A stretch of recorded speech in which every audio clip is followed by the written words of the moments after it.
Ang Bulls ay may record na 39-43 sa season at maagang nagbakasyon dahil sa pagkakatalo sa Miami Heat sa nakaraang play-in tournament.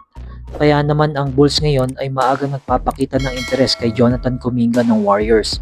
Since ang Bulls ay meron ng solid combo guard na sina Josh Giddey at Kobe White, na nag-a-average ngayon si Josh Giddey ng 14 points, 8 rebounds at 7 assists per game, habang si Kobe White ay may average na 20 points, 4 assists, 45% sa field at 90% sa free throw line. Ang Bulls ngayon ay naghahanap na ng pamalit sa small forward position na naiwan ni Zach LaVine na na-trade sa Sacramento Kings. Kaya planong kunin ng Bulls itong si Jonathan Kuminga via trade sa Warriors para makabuo ng tandem sa rookie ng Bulls na si Matas Boselis sa forward position.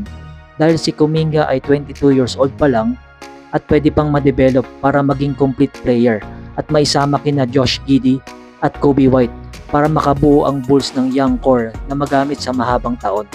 Si Jonathan Kuminga nga pala ay nag-a-average sa nakarang regular season sa Warriors ng 15 points, 4 rebounds at 2 assists per game. Ngunit nawalan ng minuto sa rotation ng Warriors dahil ang nakikitang dahilan ay hindi fit si Kuminga sa sistema na ginagamit ni Steve Kerr. Habang sa kampo ng Warriors ay kung magkakasundo sa sign and trade ang dalawang team, ay siguradong kukunin ng Warriors na pamalit ay si Nikola Vucevic para sa trade kay Kuminga, na nag-a-average si Vucevic ng 18 points, 10 rebounds at 3 assists per game sa nakaraang season. Kaya magiging malaking tulong ito para sa Warriors dahil si Vucevic ay isang solid rebounder at may decent 3-point shooting na kailangan ng Warriors at pasok sa sistema na ginagamit ni Steve Kerr. Plus yung pagiging available ni Vucevic sa bawat laro dahil si Nikola Vucevic ay nakapaglaro pa ng 73 games sa nakaraang season. Dahil alam naman natin na umiidad na si Draymond Green at madali na itong mapagod sa center position.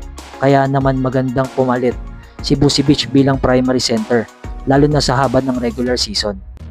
Habang ang Brooklyn Nets ay nagpapakita rin ng interes kay Jonathan Kuminga dahil ang Nets ay magkakaroon ng malaking salary cap space pagdating ng off-season at may engganyo si Kuminga na lumipat dahil may bibigay sa kanya ng Brooklyn Nets ang malaking sahod na hinihiling niya. At sa kampo naman ng Warriors ay gugustuhin nilang makuha si Cam Johnson ng Brooklyn Nets kapalit si Kuminga dahil si Cam Johnson ay isang 3-and-D player na kayang dumepensa ng multiple position at magiging dagdag arsenal ito para sa Warriors na madadagdagan ang presence sa defense. Plus may 3-point shooting itong si Cam Johnson na magugustuhan ng Warriors. At kung bago ka pa lang dito sa ating channel, ay inaanyayahan kita na mag-subscribe at i-hit mo na din yung notification bell para updated ka sa paparating nating mga videos.